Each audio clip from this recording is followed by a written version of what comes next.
خب درود میگم برای همه که امروز این ویدیو را میبینن. در روز 8 مای 2020 میلادی ما از روی تصمیمی دیروزی که گرفتیم، این شخصا من نمیدونم دیگر رو هر گونه که قبول میکنن اختیار خودتون.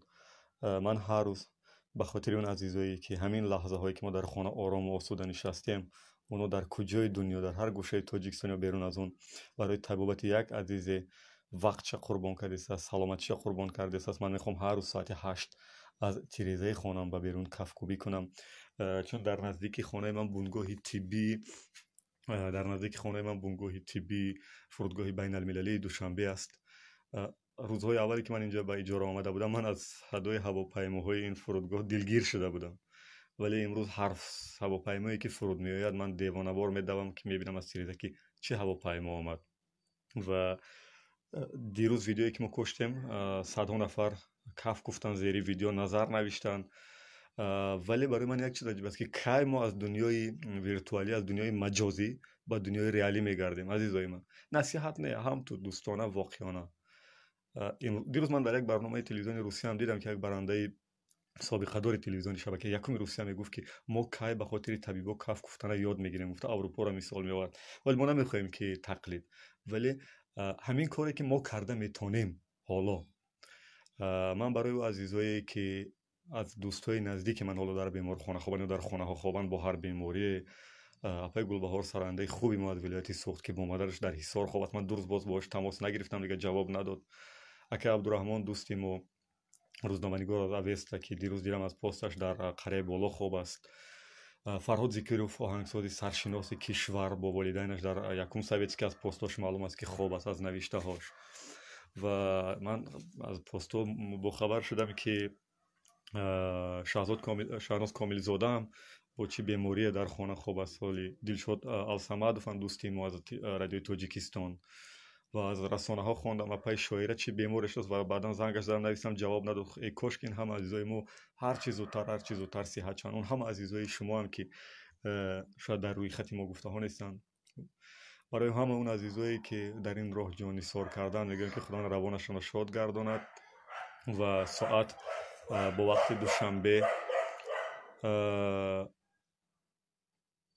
امین اکبر خدا داد. برای من عجیب است که شما در کجا بیمارین و در کجا خوبین که برای شما داروها نمیرسد. چون دیروز من دیدم اقدام نجیبی که شهرداری دوشنبه کرد با دستگیری رهبر کشور از هندوستان، هواپیمای پر از داروواری آمد همراه یک شرکتی داروواری دیگر، ولی من نمیدونم که این دارویی که شما میگید نیست. من نمیدونم شما در کجا خوابید.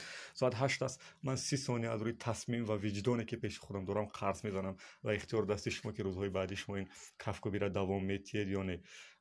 اکبر برادر از شما سراغتون بنویسین و حتما به طبیب اویلویتون مراجعت کنین، چون از روی تصمیمی که متخصصا گفته ایستادن شرط نیست که تمام بیمارا در بیمارخانه خواب باشن. بهترین طبابت فکر میکنم طبابت خانگی است، البته با مشورت و مصلحت طبیبان. خب این 30 ثانیه ما از روی عادت هر روز فکر میکنم که شما این اقدام جانبداری میکنین و روزهای بعد این برادر میگه که ما از پکین مینویسیم، روزهای بعد این اقدام شما جانبداری میکنیم. من فکر میکنم در هر گوشه دیگری دوشنبه این کفکوبی را میکوبن، بله، و از ما این اقدام جانبداری میکنن.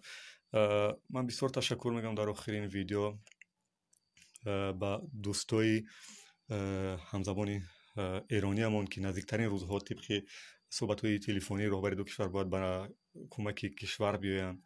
با برادر ازبک که الکی از روزهای اول در بری ما بودن و الکی امروز طبیباشون روان کردن، اوزوقه و داروواری روان کردن. خب شریف خان برادر عزیز، این توصیه و مسئولیت‌های شما است که البته بنوشند بیمار نمیشن، ولی من شخصا خودم کوشش میکنم که در میان دوستای باشم که تحمل پذیر باشن. هر کی می نوشد، هر کی دست به دعا میبردارد با وجدان و ایمان خودش. بچه ها بسیار میگفتن که باید دعا کنیم، البته وقتی دعا هم هست. ما در وقتی کشادن روزه، در وقتی نماز البته با دعا هم دست میبرداریم، ولی این کفکوبی 30 ثانیه هر روز برای عزیزای هست که در بیمارخانه خودشان تنها احساس نکنند. خودتون احتیاط کنید. بار دیگر برای همه عزیزایی که در بیمارخانه ها خوابن از دوستای ما میگم باور کنید که شما که ما با شما باز میخریم. من صدا پای گلبارا باید در صحنه بفهمم ایده های خوبی عملی نشده با پای شویره باید ریالیزovat کنم.